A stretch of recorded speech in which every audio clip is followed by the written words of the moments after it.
Well, hello, and good afternoon or sort of good evening, wherever you are.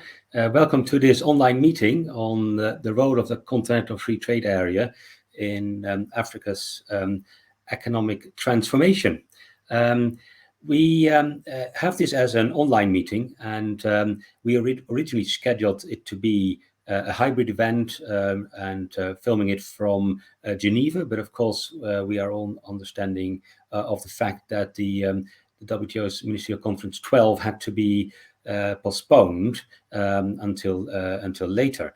And so we are very pleased that we can still revert to this online meeting and to discuss a very important topic about trade integration.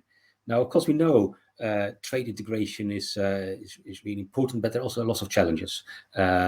Challenges to do with COVID. There are sort of sometimes trade wars between major economic powers.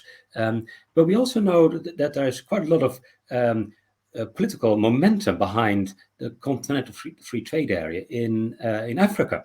And we want to understand that a bit more. We want to explore this.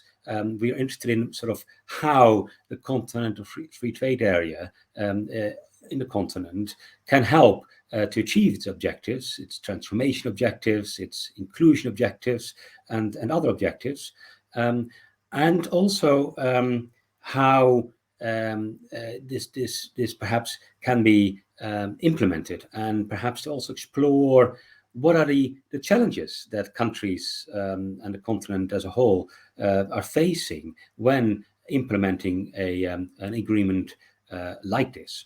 Now, at ODI, we've been interested in trade integration for a long period of time. We've also been interested in African integration for quite some time, from the regional economic communities perspective for some time. But more recently, we've also started enhancing our work on the Continental Free Trade Area, both in terms of supporting the negotiations, but also the implementation. And so we're very pleased that we can now have this meeting on the Continental Free Trade Area, and with a stellar panel. And let me sort of briefly introduce the panel before I turn to them in a minute. So we will have a discussion with, first of all, the trade industry minister from Rwanda, Beata, Habyarimana. So we're very pleased that you're still able to join us online. And then, unfortunately, Herbert Krapa wasn't able to join us online. He assured us he will be joining us for the next event. But we're very pleased that we have three other experts and officials joining us. So we have Dr. Emily Mburu-Ndoria.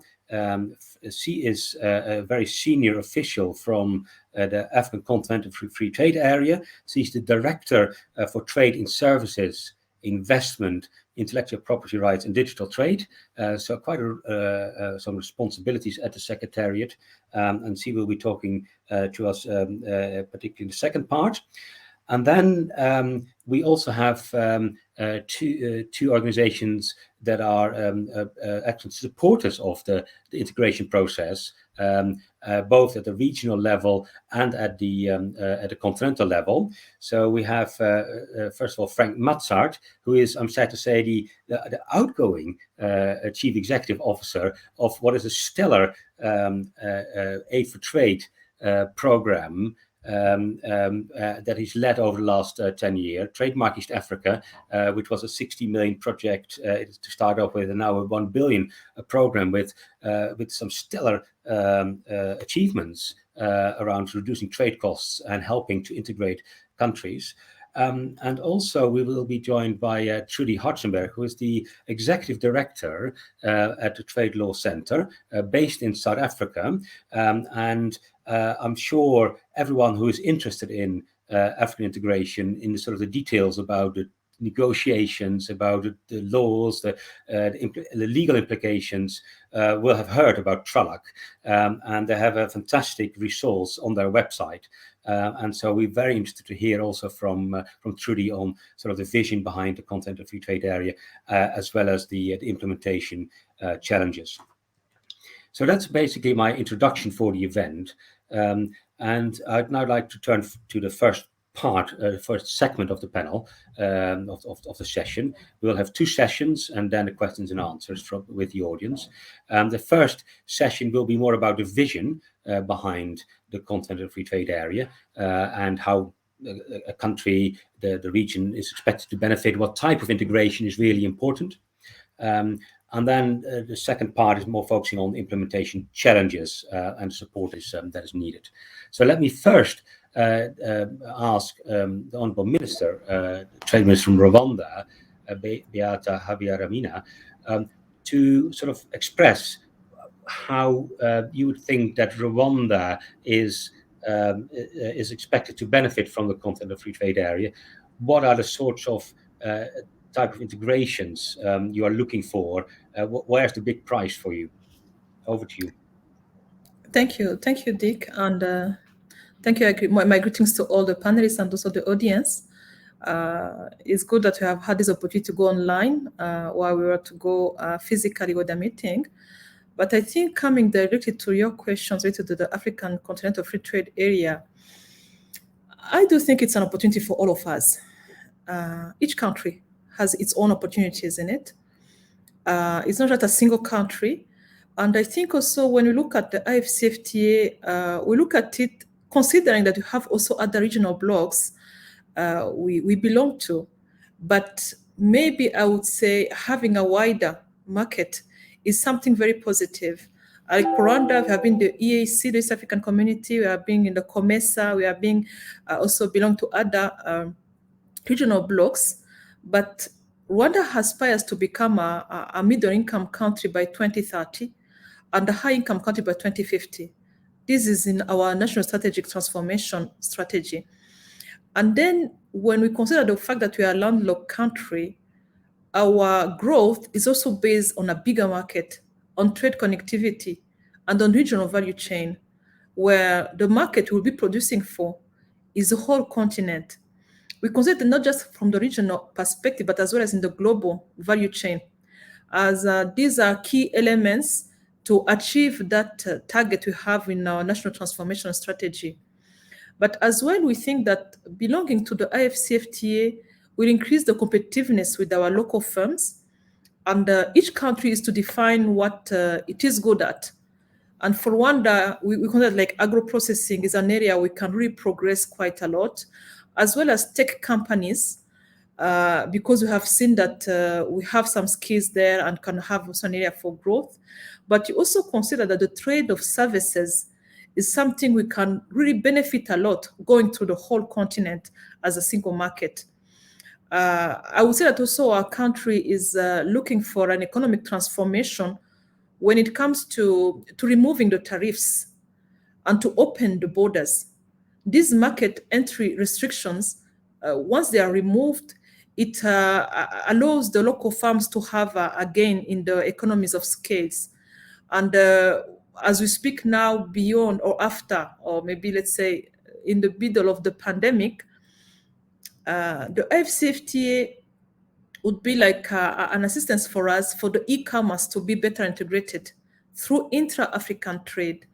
We consider that belonging to such a specific economic bloc would also facilitate the increase of cross-border, where we have seen that there is a lot of potential activities to be done.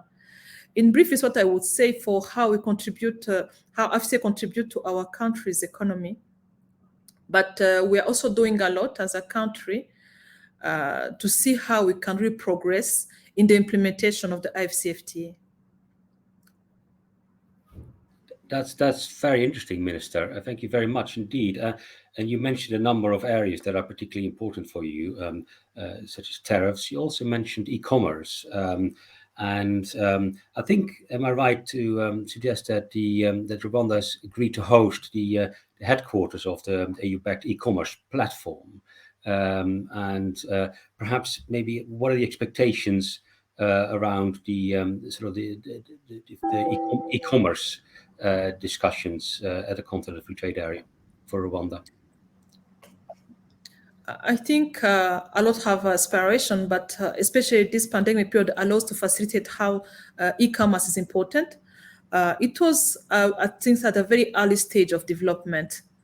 And but we think that with the strength we have with the young generation, with the openness to new technologies, with the digital integration we are in, Rwanda is taking the lead in some African countries to have the progression of the digital integration, and having to host the headquarter, we facilitate to have even economies of scale and sharing knowledge.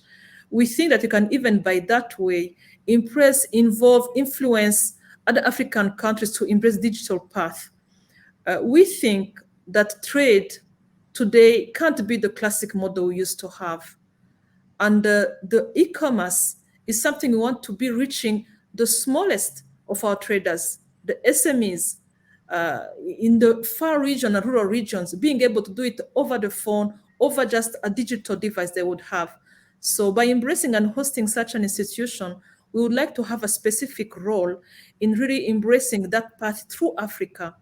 And it's why we collaborate with AfCFTA Secretariat to see how we can have it really shining in also other countries. We have been doing at a smaller scale in the country, seeing a positive response from the population, trying some essays with farmers and with the youth in rural areas. And we are confident that e-commerce has a future presented to us, especially when it comes to really sharing the knowledge and facilitating trade.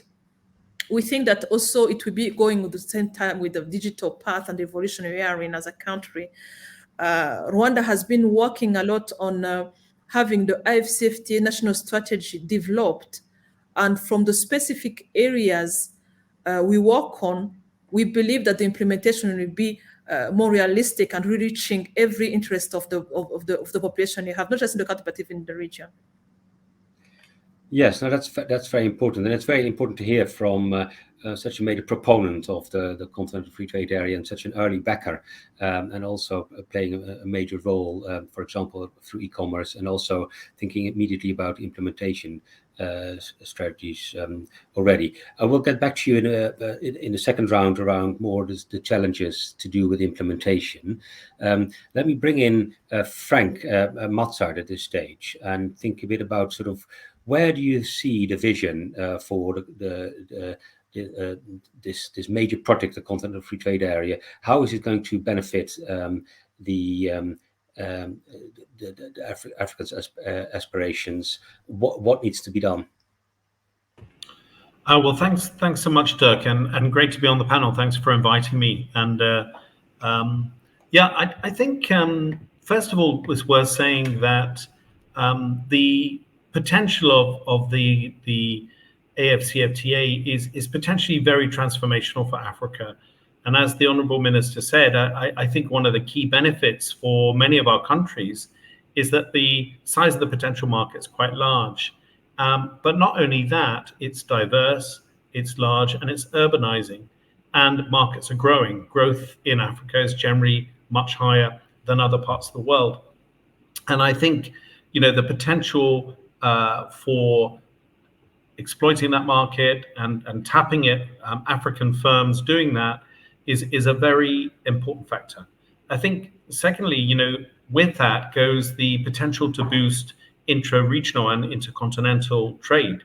And I think we all know that trade still, regional and intercontinental trade is still relatively low in Africa, and the potential for that to grow, I think, is very substantial.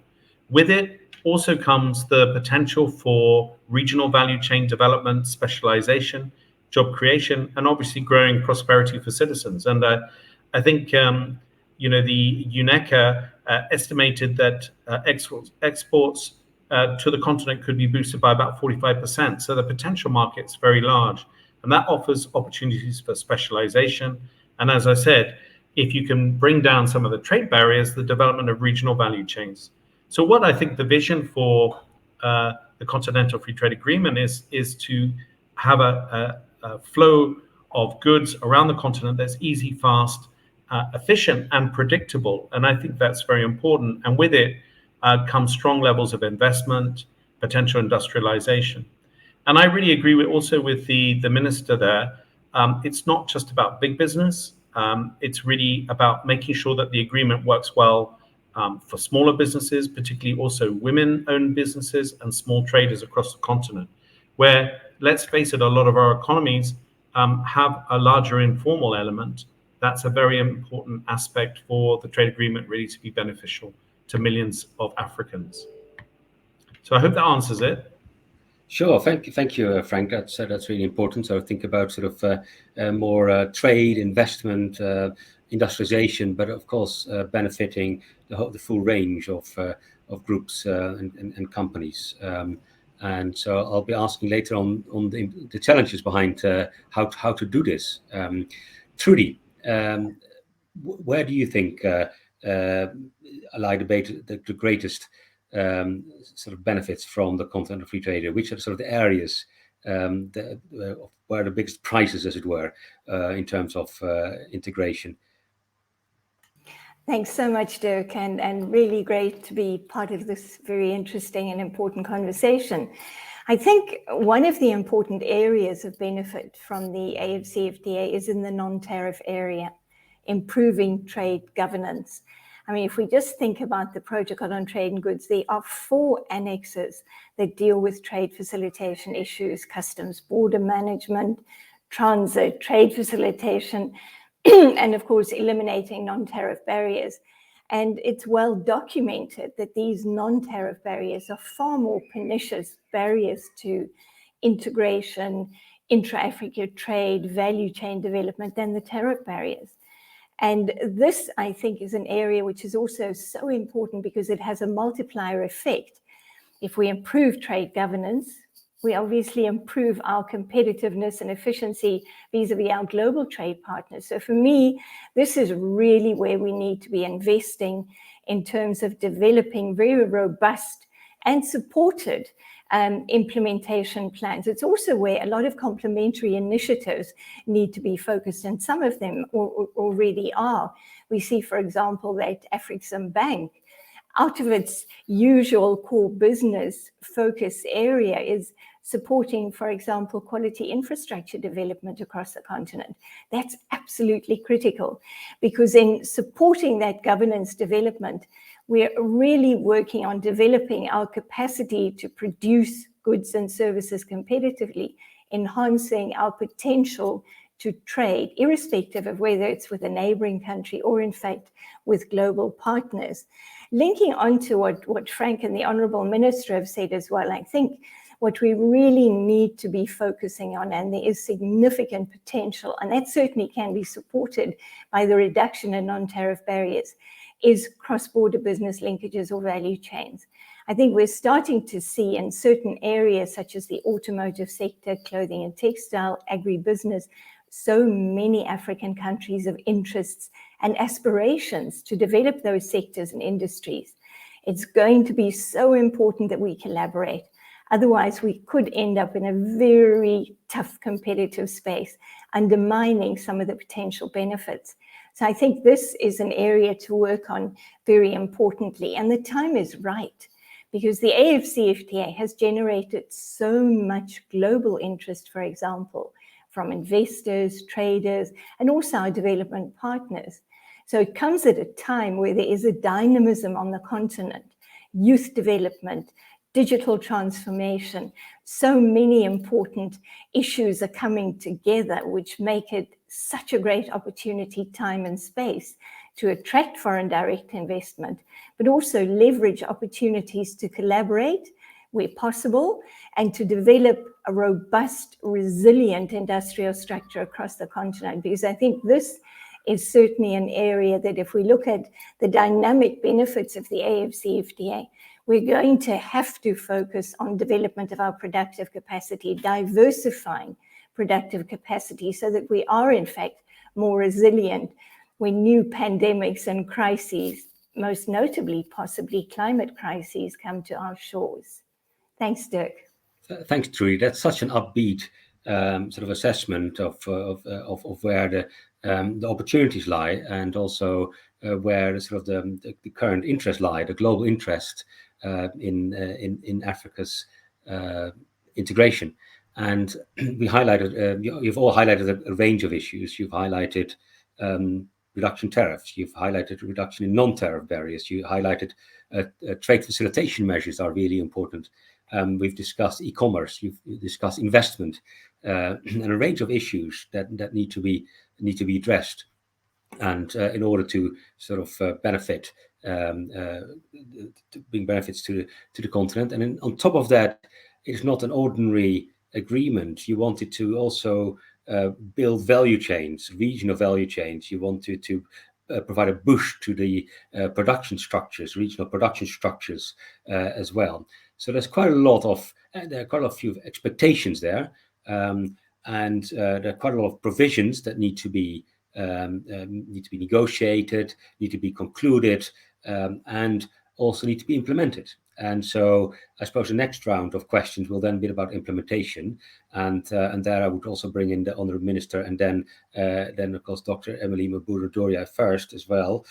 Is where do we think are the sort of implementation challenges, and maybe opportunities as well, so that you can discuss it as well, but where the real challenges, and how can we ensure that everyone benefits, that the benefits are really filtering through to the real economy, and what is needed, what are you already doing, but what is needed, what more is needed to make sure that this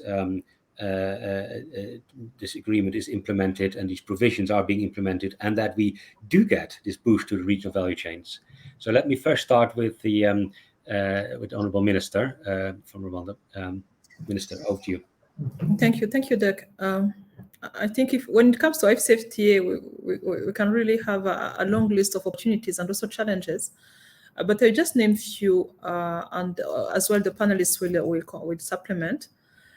I think one of the biggest opportunity I see here is that as long as each country defines what they have to sell through the continent, and as long as each country try to position itself in one or the other steps of the whole value chain, regional value chain or continental value chain, or even global value chain, the country will really be benefiting a lot. As it was earlier said, countries shouldn't look at each other as competitors, but rather to diversify what they are doing and to position each one so that they have a supplement or a complementary of all the steps through the value chains, be it for textile and garment, automotive sectors, agribusiness, or other economic sectors. I think it's a great opportunity for each country to really move faster and to grow. But on the other side, there are a couple of challenges for such a big ambition like the AfCFTA. One of them I would mention is the speed. The speed from which each country implement the protocols and put in place the annexes and finalize the implementation of the agreement. It's clear that some countries will be faster than others, but I still see that the speed is not similar for all countries, and it might be a challenge because it would be hampering somehow the effective growth we are expecting. The second area I would maybe mention is also the investment needed and the technical know-how each country should put or spur into the industrialization process. And this is sometimes allocated, but not, I would say, at an appropriate path, or maybe allocated quick enough or fast enough. And I think it's where we might see some differences, but it doesn't remove the country to really be progressing. Another area maybe I would like to highlight is related to a quick opening of the borders, removing all restrictions to movement, to people movement, to goods movement. Yes, there is a whole list of NTBs, but on the other side, we need people to really move quickly and freely. As Rwanda, we have been removing many restrictions to visas so that even African can just receive their visas upon arrival at the airport. And we put in place a lot of facilitation so that the movement can really be free. Should we have many countries embracing the same path, people moving, goods moving, I think it's something which is still a challenge, but also a window to open to allow the inter-African trade to really grow up. And the last thing maybe I would like to highlight, is the way people are reporting about the opportunities of the AfCFTA, like this kind of panel we're discussing about such an interesting topic, but the way journalists, academia, civil society, the way they present Africa with the opportunities of investment, with the economic transformation it is going through, an opportunity for investors, an opportunity for those who want to put their capitals in a growing economy. I think it has a key role. And so far, I would say that there's still a lot to do so that the way it is presented become fine-tuned and also come supporting this transformation the continent is through. Thank you. That's very helpful. So there's a lot of potential, but also a lot to do for us all, and recognizing that speed of implementation is likely to differ across countries. That it's really important to think about complementary measures around industrialization, and there's a clear expectation there that there's going to be industrialization at the same time as trade liberalization, but that needs to be supported. That you also highlighted the detailed barriers to trade, to making sure that goods flow across borders. We'll hear much more on that from Frank in a minute, and I think so a whole range of challenges out there.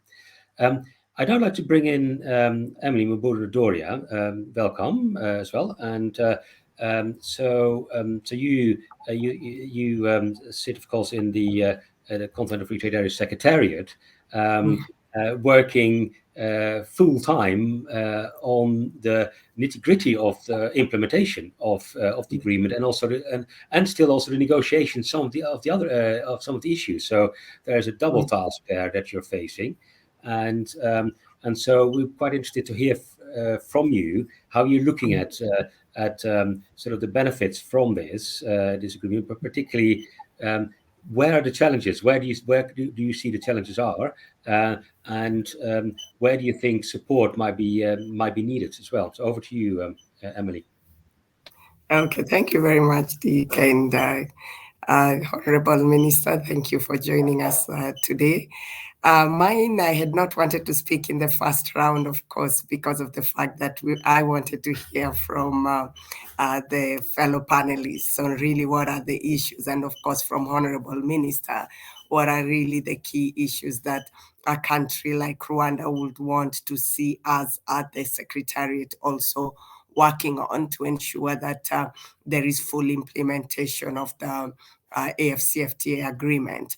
And maybe just to start with the benefits, I know it has been mentioned, but I think, and the Honorable Minister has said it, that we really need to really take up the opportunity that has been given to us in the liberalization of both trade in goods and trade in services, and ensure, as Trudy has mentioned, that we ensure that we have the removal of non-tariff barriers also, so as to be able to actually have real benefits and take up the opportunities that we have. And of course, we hope that with the full implementation of the agreement, it will mean that there will be now new markets for our different state parties. And I know the statistics are out there that, of course, the AfCFTA now being the largest free trade area since the WTO was formed, will mean that and that, of course, that is in terms of the participating countries that are involved in the AfCFTA. And if we are able then to get all 55, you can imagine how big that the free trade area will be. So I'll not dwell much on that. And of course, as has been mentioned by all the panelists, the issue of increase in terms of investment in the continent. So we will have then a situation where we will have the stimulation of production and, of course, the different regional value chain. Of course, there is a challenge in Africa because most of the countries have not moved yet to have value addition in the products that we have. And so there will be real need to ensure that that we see how to have all state parties actually benefiting from the value chains that are to be developed. And of course, this will assist with the reduction of transaction costs and countries specializing in certain activities, and also to ensure that we have skills development, and in so doing we have labor productivity and ensuring that we have comparative and competitive advantage among countries. I know this is one area where then the work that is being done at Trademark East Africa with the leadership of Frank becomes very important even for us now at the continental level. So at the Secretariat, of course, our work is to ensure that we support our state parties, and with the assistance, of course, of our different partners, like all the partners that are here with us today, ODI, ITMEA, TRALAC, in your different capacities. And then, of course, continue with the capacity building that we have for state parties. And in terms of boosting intra-African trade, for those who were with us last week in Durban, we had the intra-African trade fair. And so that is just a way of bringing together investors and producers to come together and have a platform to be able to meet and actually have deals that will enhance trade in Africa. We are informed that $42 billion worth of deals were actually struck during the just ended intra-African trade fair. In addition, we hope to have platforms to conduct, to continue conducting seminars and awareness building, and also to be able to implement the agreement. We are looking at inclusion of women and youth. And as the Honorable Minister has said, Rwanda is actually looking at how do they support youth more in the implementation of the AfCFTA. And we are happy to assist to ensure that the youth are brought on board. And then moving on, of course, there are quite a number of challenges we are facing even as a Secretariat. And the Honorable Minister has mentioned one of them, which is the issue of the different level of developments for our different state parties. And with this, of course, we have the issue of variable geometry, the principle of variable geometry that we have ingrained in the agreement.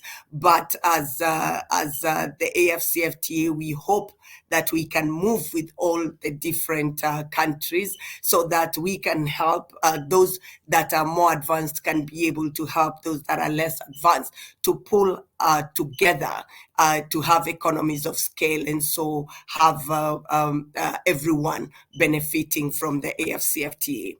Our second challenge is, of course, we have a number of regional economic blocks in Africa, and how to work with all the regional blocks. As you well know, the AU recognizes 8 regional blocks, and most of them also do deal with issues related to trade. So we are looking at how do we ensure that we bring together all the different regional economic communities on the table for us to work together towards the development of Africa. Then, as the Honorable Honorable Minister has also mentioned, we have a very, very ambitious schedule for trade liberalization and also a regulatory adjustment that will be required. And of course, once we finalize with the tariff reduction, the customs procedures, the liberalization of trade in goods, and all the other different areas that we are already embarking on, then there is the issue of domestication, that we have to assist state parties to ensure that they're able to domesticate what we will agree on at the national level. And I'm happy to hear about the different implementation plans that different state parties are already developing. And I'm quite happy to hear from the minister that they have already worked on the Rwandan AfCFTA implementation plan, because that's the only way we shall then be able to assist state parties to ensure that the domestication process is well accomplished.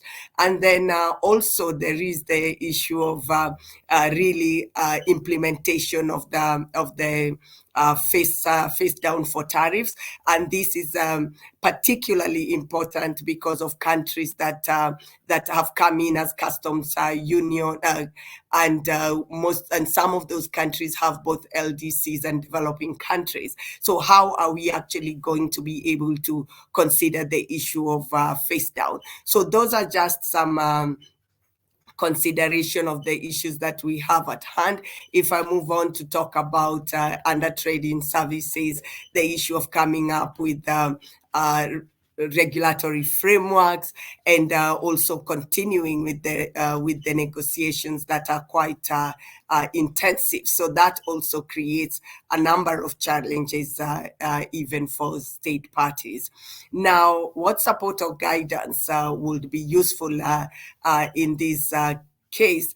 Of course, we are still thin on the ground as a secretariat, so there is still issues of boosting even the human resource capacity at the secretariat. We, as you may all know, we've really tried, even with the limited human resource, to do a number of activities even this past year.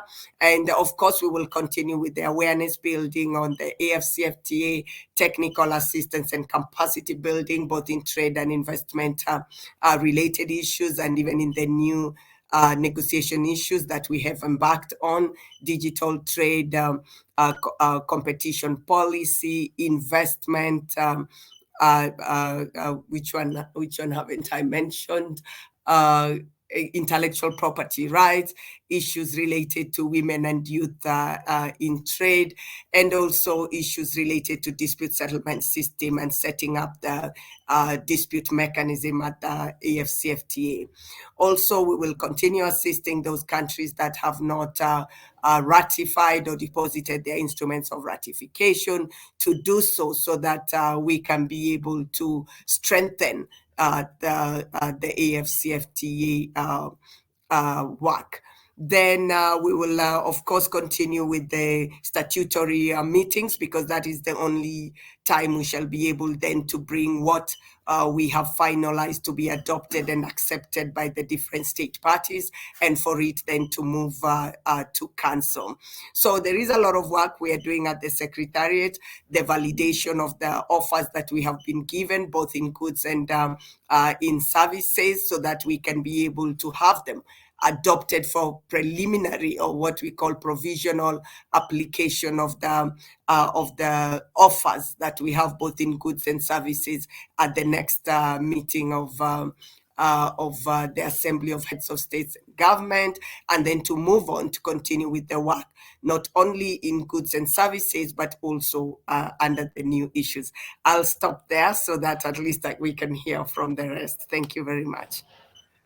Well, thank you very much. That is an extraordinary list of issues to consider, and I know that that the Honourable Minister needs to leave soon. So I just want to check back with her on this list, and also a question from the audience that has come in before I bring in Frank and Trudy.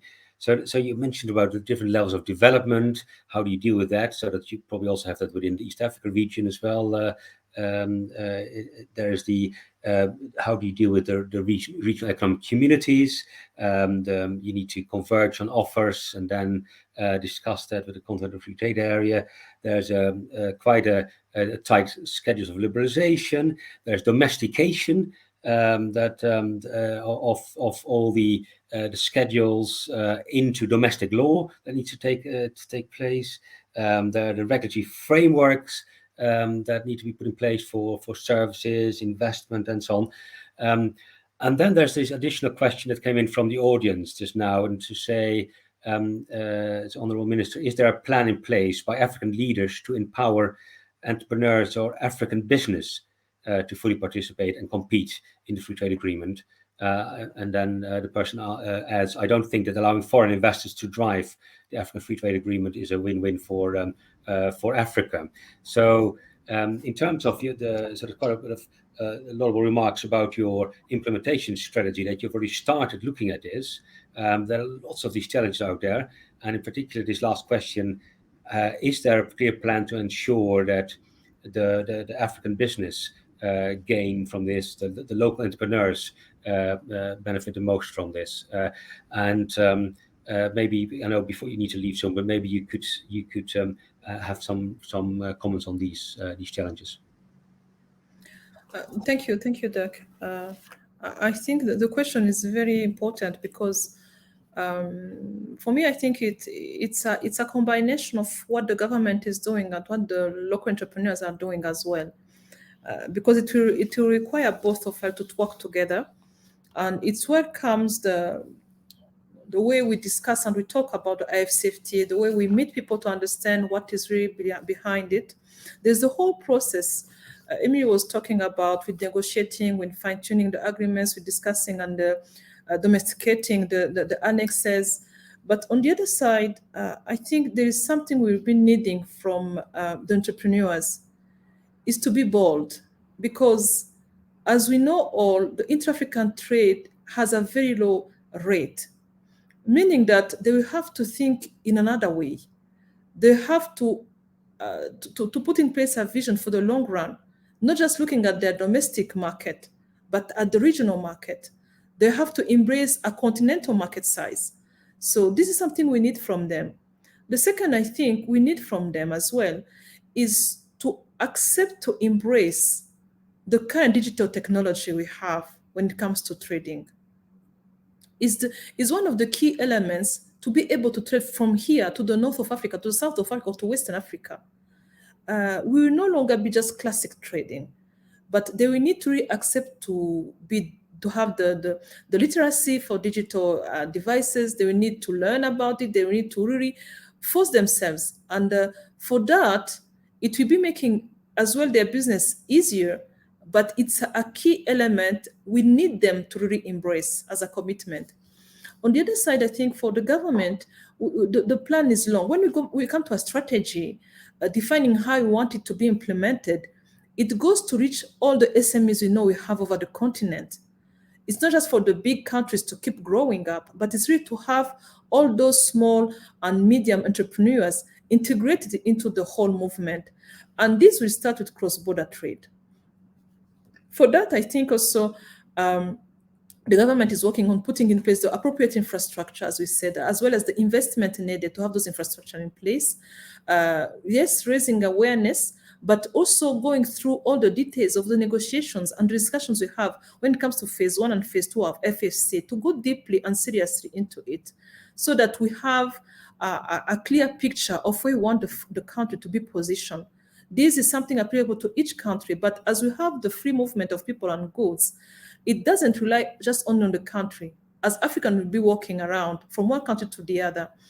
The other thing I feel, which is really important, is for the governments to put an attention to the youth and women with their role in trade. We all know that this is key, it's a cornerstone in trade, but then with concrete actions to facilitate their integration into the whole initiative we are in.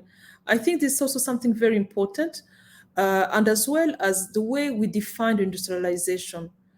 If we think about the future, we know that Africa has a huge potential in the green industrialization process. Yes, some capital, some know-how might be lacking, but still the whole potential is there.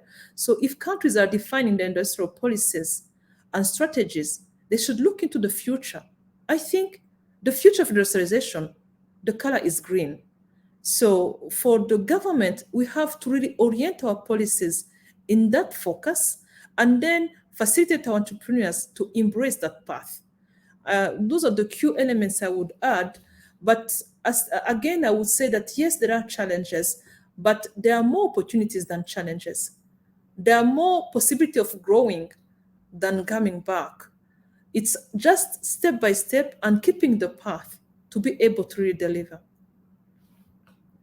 Thank you very much indeed, and thank you for your participation as well. So that's a very good message, of course. So it needs to be bold. There are more opportunities than challenges, and think about the future. Embrace digitalization and green industrialization. Thank you very much. And I'd now like to bring in Frank. And so, the different types of integration, and we've talked about. Thank you very much, Honourable Minister. With very different types of integration. There is the narrow type of integration, tariff reduction, but there's also the deeper type of integration, and we know that brings much greater benefits to countries, but that needs support to sort of connect countries through crossing borders, making sure that goods cross borders very easily. So you've got a wealth of experience with the program of Trademark East Africa in doing that. So we'd like to hear a bit more of how you do this, and what the challenges are, and how you can support the sort of Continental Free Trade Area more widely on the basis of this fantastic experience that you've had in East Africa. Well, thanks, Dirk, and thanks to the other panelists, and particularly your good self, Emily.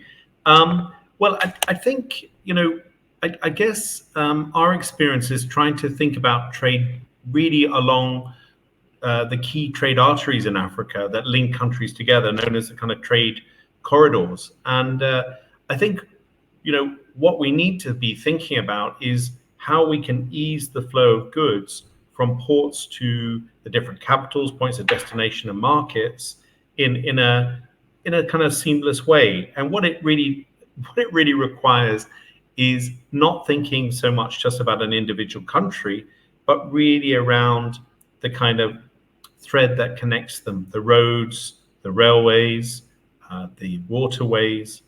So that's really important. And I think what we've learned is if you think about that whole chain along a corridor, you can look at different parts of the corridor that often are a challenge. And I think, for us, what we've learned is the ports are often a big source of inefficiency. I'm here in Mombasa, and I was just going around the port today again. I've been coming here for like 12 years and seen the transformation. Here at Mombasa, it used to take 12.5 days to get the goods through the port. Today, I heard from the management, 3.5 days. That's pretty amazing progress. And really, that's all about port reform, trying to get the efficiency and productivity of the port assets working well, getting the goods out of ports quickly. So it's a combination between systems and infrastructure. And infrastructure sometimes can be a major challenge. And literally today, we were just looking at some of the roads that have cut waiting times from 6 hours to now half an hour. So that physical infrastructure investment, particularly at the ports that are key bottlenecks, is really important. I think secondly, as you're journeying along from the port and you're going to the next country, you often find that the borders are really a problem. And I think what we've learned is that one has to think about the long-term flow of goods through borders, manage the infrastructure so that volume pickup can really obviously speed efficiency. So the kind of measures we'll be looking at is how much time it gets to come through a border. I'm really delighted to say I think we've worked now on 15 borders, remodeling the infrastructure and putting in digital systems that link up with the capitals. And I'll come back to that in a minute. That's reduced the time through borders by 70%. And just simplifying things, allowing small traders, particularly women traders, just to pass through borders unfettered, unhassled, basically if they're below the de minimis. And that's been very effective. We've seen small trader incomes double at a lot of the borders that we worked with. And a lot of those women were really harassed by the authorities, but now the authorities recognize they're really important component of trade. I remember taking some of the small traders to the WTO, where they've told their stories, and they're very powerful stories indeed.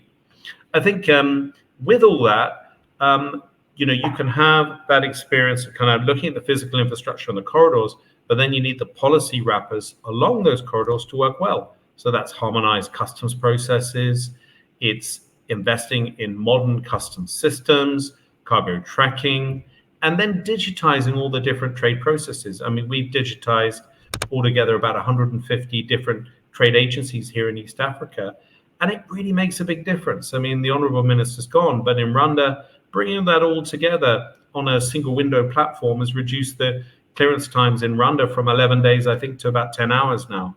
So these things really do help, and it helps predictability if you know where your cargo is going. And then I'd also say, I mean, we talked about non-tariff barriers earlier. We need to get behind mechanisms that can identify them and remove them. Often they're technical barriers to trades, maybe SBS issues as well, but sometimes simple things like roadblocks, monitoring those and monitoring the corridor performance. We found that this has reduced the costs of trade massively. The time in East Africa to bring down to move goods across the corridors has fallen by about 35%. The costs have, and the time has collapsed even further. And I think what I often find going to other parts of Africa, I went to West Africa recently, is that governments need to be shown that it can be done. It's not difficult if the political will is there. And I think that is a really important point.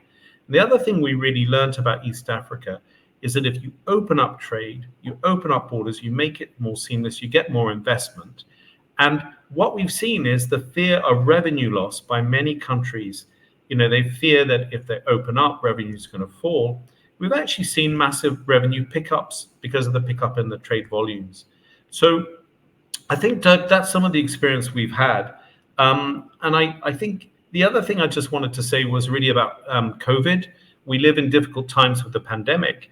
And I think we worked with a lot of our governments, the health agencies, the port health authorities, the ministries of health, and really tried to figure out ways to keep the borders open, keep trade going so jobs could be sustained.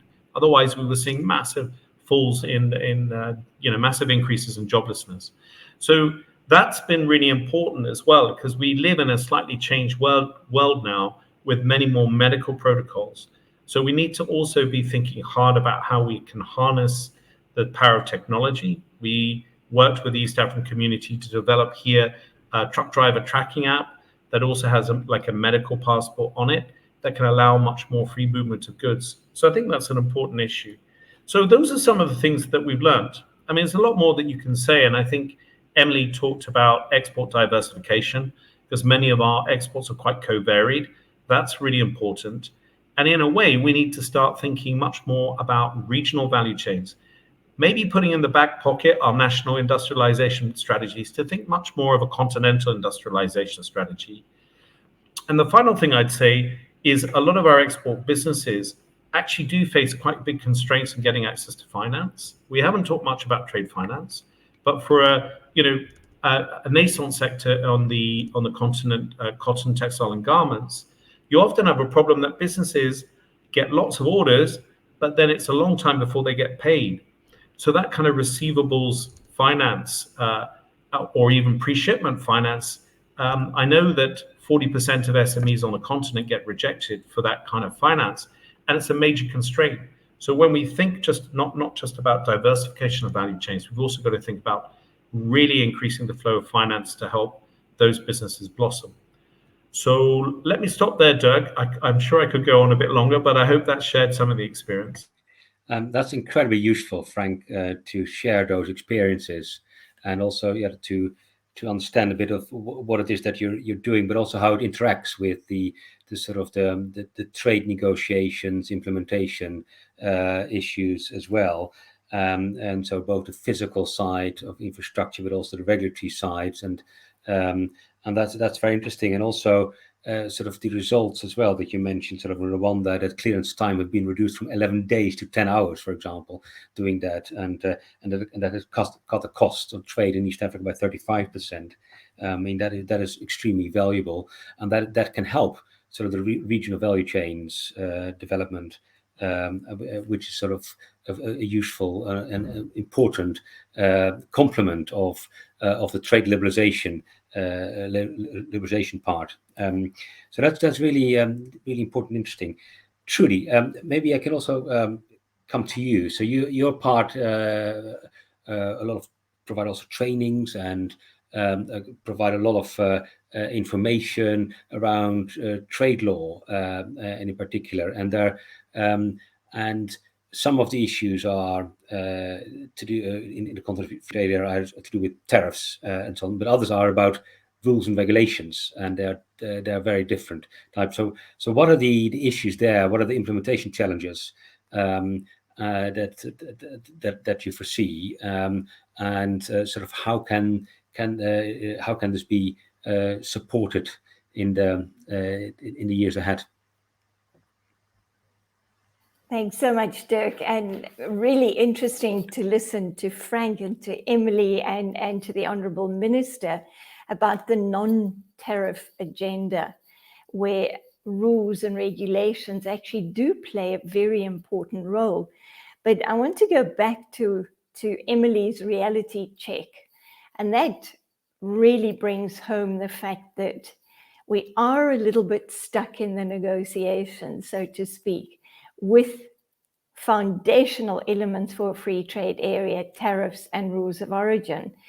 And I think that situation that we have at the moment, we can call it a Gordian knot, if you will, really exemplifies some of the concerns that many countries have about opening their economies.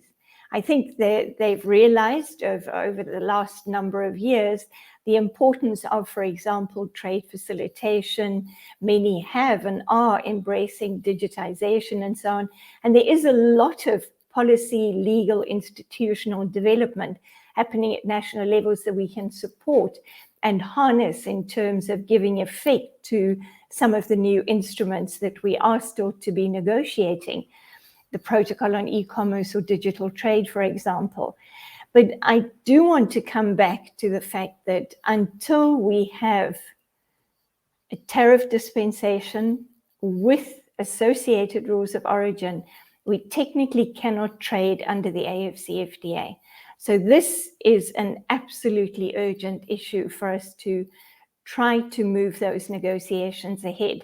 As Emily has indicated, we may well see a kind of variable geometry where a coalition of the willing, those state parties that are comfortable to make the necessary tariff concessions and agree on rules of origin can actually move ahead while others catch up. I think that's a reality that we live with. Integrating unequal partners is really, really difficult. Supporting those countries that do move ahead, of course, to implement changes to the tariff book, to the rules of origin, and really to get the private sector behind these progress areas to have a demonstration effect is going to be extremely important. But coming back to your question about the rules, the regulations, in a sense, the governance development agenda, I think this is absolutely critical. What we really need to do is to be looking at, for example, in the trade and services agenda, services we know are regulatory intensive, and we do find significant differences across countries when we take a look at even the 5 priority services sectors. But of course, there are many, many other services sectors that are equally important: distribution services, healthcare, education, that we've seen become even more important as a result of the pandemic. So there's a lot of scope for assistance at the national level with policy, regulatory reform, moving towards cooperation and eventually, hopefully, harmonization. Because I think some of the issues that Frank has touched on relate directly to the need to harmonize regulation. If we take a look at transport services, absolutely necessary to develop infrastructure. It's necessary but not sufficient. And the differences in the unharmonized regulations from one jurisdiction to another are in fact non-tariff barriers of a sort when it comes to access to those transport services, whether it be road, rail, maritime, whatever it might be. So there's a lot of work that needs to be done there to do the analysis, to take a look at what the impact would be of those kind of regulatory reform initiatives and how we can move towards eventually harmonizing those regulations across the continent. I think also when we take a look at trade and services, and again, it comes back to taking a look at what we need to do in somehow the digital related services sectors and modes of supply. So if we really focus on what needs to be done, for example, to promote cross-border trade, mode 1, for example, a lot has to be done related to the protection of data, consumer protection, data localization. There's a whole agenda around data governance, which is particularly important. For services, of course, mode 3, that's investment. And mode 3 behaves like investment. So looking at the issues which are particularly important in the investment facilitation agenda, that looks at regulations, domestic regulations that actually manifest as red tape. How do we get rid of those? How do we harmonize those so that we are promoting cross-border investment? And not only the large-scale investments that hit the headlines, but let's not forget about the small-scale cross-border investments in the services sectors. Women are often involved in those. The youth are involved in those. We need to be facilitating those sectors of the business community as well. And that brings us very much to the role of the private sector. And this varies considerably across the continent. In some countries, the private sector is actively engaged and really leads the development of negotiating strategies. In other countries, unfortunately, that's not the case, but the private sector understands the policy, regulatory, and institutional barriers better than anybody else.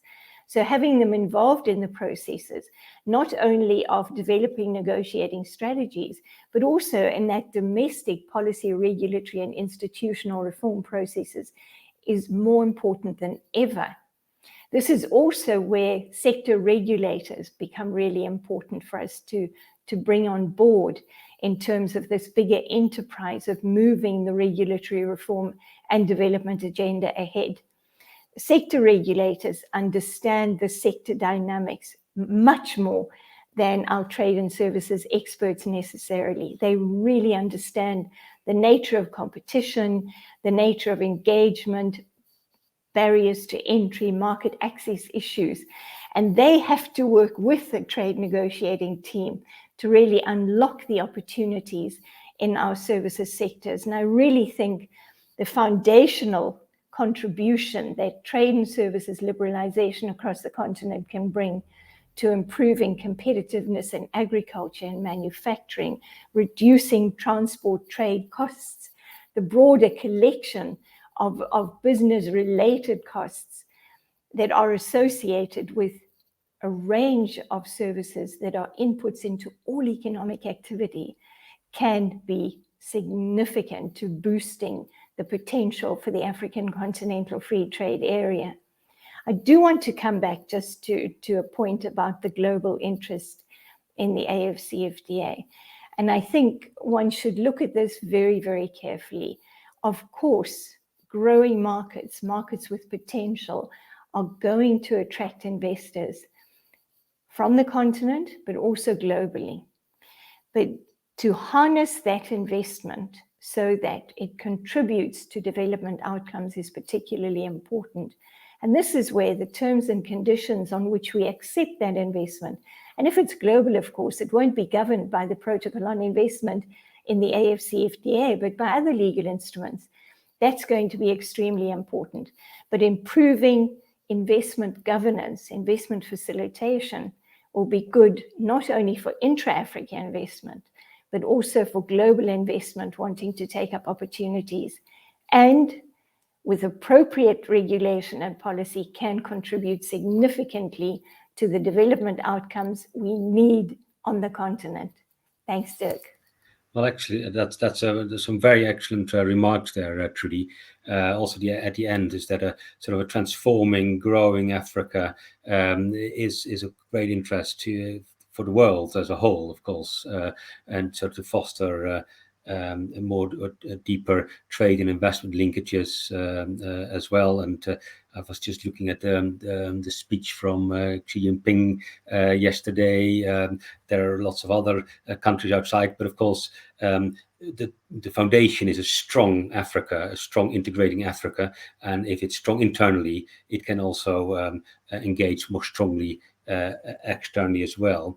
Where you also put a highlight on this is services, and I think that's also been actually quite a dynamic area as well of the continent. I was looking at the statistics actually only today, and so that prior to the Corona crisis, that exports of services from Africa were increasing, were doubling between 2005 and 2019, from about 60 something billion to $120 billion.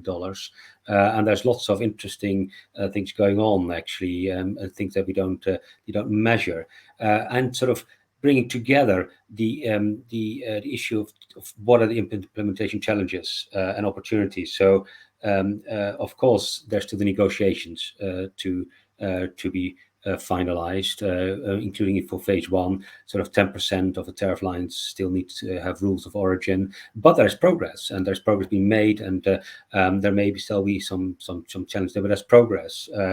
And that's really good. And then the two other types of challenges that we collectively have discussed is sort of the direct domestication, so of services regulation, for example, or investment regulation, or even trade provisions around tariffs. You need to sort of tell your customs to actually make the changes, and those are sort of implementation challenges. And then the complementary policies that need to be put in place, the cross-border approaches that Frank has been discussing. So a whole range of challenges that are there. We've got about 10 minutes for this meeting to end, and we also want to bring in some further questions from the audience. And I'm seeing two types of questions. I'll read them out, and we'll first ask Dr. Mburu-Ndoria to answer some of those questions, and then also Frank and Trudy to add their voice. So there's one question around sort of the phase one and phase two issues, and I think we've highlighted them also in this meeting. So it says phase one of the Continental Free Trade Area around trading services are sort of on implementation. Well, there's still some areas that need to be looked at, but and the benefits seem to be understood. Of course, need to be still realized. Can you tell us, and of course, as director for many of the phase two issues, why do we need to think about phase two issues, and so how important is that for the continent? And I think it's an important discussion that perhaps on the trade economists we often have, and say narrow integration is easier to get. But it doesn't bring huge benefits.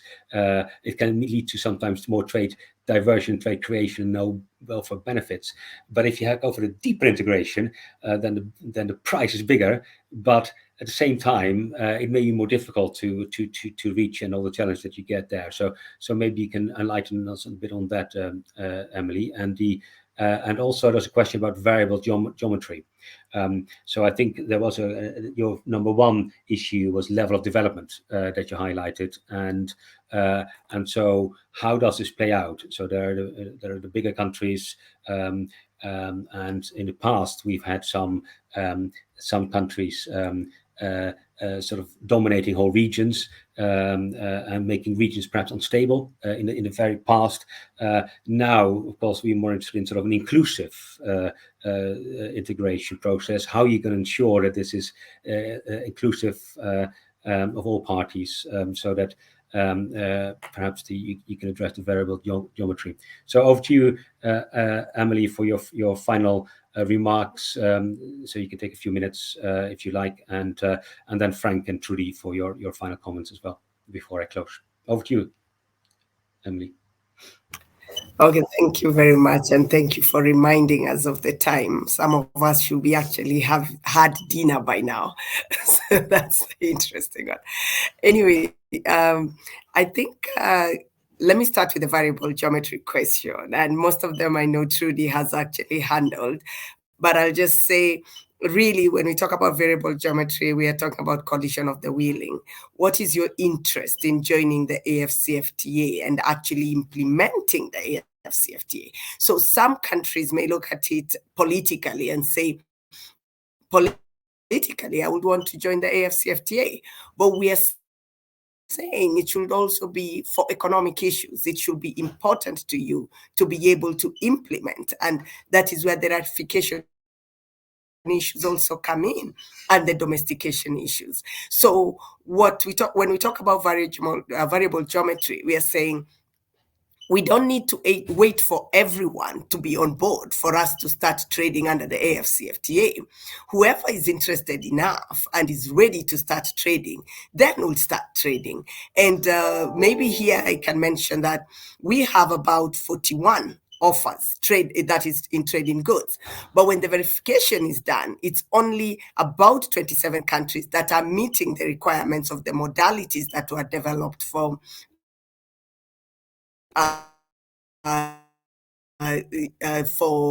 start trade when it comes to trading goods. Now, in the case of trading services, we have just developed the methodology for verifying the offers.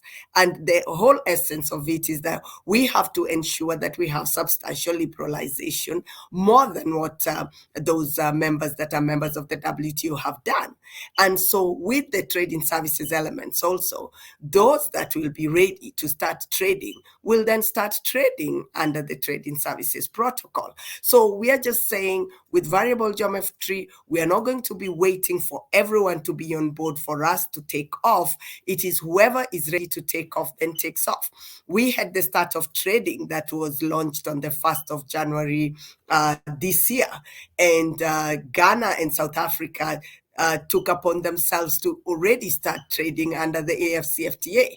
It is still challenging. We have finalized the customs procedures and documents that are necessary, and we have so far 87.3% of the rules of origin already concluded. So with that, whoever is ready can actually be able to already start. So that is what we mean with the variable geometry component. Now, why phase 2 issues? Of course, phase 2 issues are very key in trying to ensure that there is efficiency in even what we do in the liberalized trading goods and services. So with phase 2 issues, we are looking at the inclusivity of women and youth in trade. So once we are able to have that protocol, which will ensure that women and youth also, and of course the SMEs, which are mostly run by women and youth, they will in policy. I will leave it to Trudy because that's among her babies. Okay, let me leave for the rest to actually be able to finalize with the others. But thank you very much, and thank you for this meeting. Thank you. Thank you very much, Emily. Sorry, I interrupted a bit because you were breaking up a little bit, but thanks. I think we got the most of it, and particularly the beginning, which was extremely helpful. And also, thank you very much for your participation. It's been extremely important. Frank and Trudy. Frank first, perhaps for your final minute concluding remark. Over to you. Yeah, no. I think the phase 2 is really important to deepen. And I really agree with what you said there, Emily, and what Trudy said earlier. If we're really going to be serious about seeing the benefits and the inclusivity across the continent, we need to do this. And so I have no doubt that that is incredibly important for the future of our continent and, for the jobs that we want to create. So, I just say that simply. I guess, maybe my concluding remark is, let's make sure that we can allow the CFTA agreement to really be used to its utmost. And we really need to break down those trade barriers across the continent to help that happen. I often hear, I was traveling around Africa, and I do that quite a lot these days. There's a lot of lack of confidence that it can be done, and I think it can be done. The will is there, and I think more that we can share peer learning across the continent, show people how success looks, that it's within people's grasp, I think is really important. So this point about being, breaking down those trade barriers so that we can really allow the CFTA to give the transformational, impetus to the continent. I think it's a really, really important opportunity. So let's take it and move forward. And I also think that as we show more success, so also the political momentum will grow, and also the speed of implementation will improve. So we've got a big job to do. It's exciting, and it's very much within our grasp. So I'd sort of end on that positive note. That's extremely positive note. Thank you, Frank. Trudy. Thanks so much, Dirk. And I really would like to emphasize the matter of access to information. I think experience of all of us is that we are being asked for the basic information about the AfCFTA. And without access to information, we should not even expect to see particularly smaller scale traders to take advantage of the AfCFTA. So we've got to break down exactly what is in the agreement, publish the information in accessible format. Putting it on a website is simply not good enough. It really has to come to the communities where the traders are.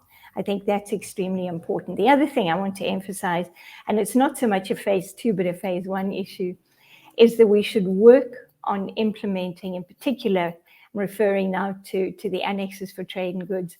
Let's start working on the implementation. There's nothing that prevents us from doing that right now.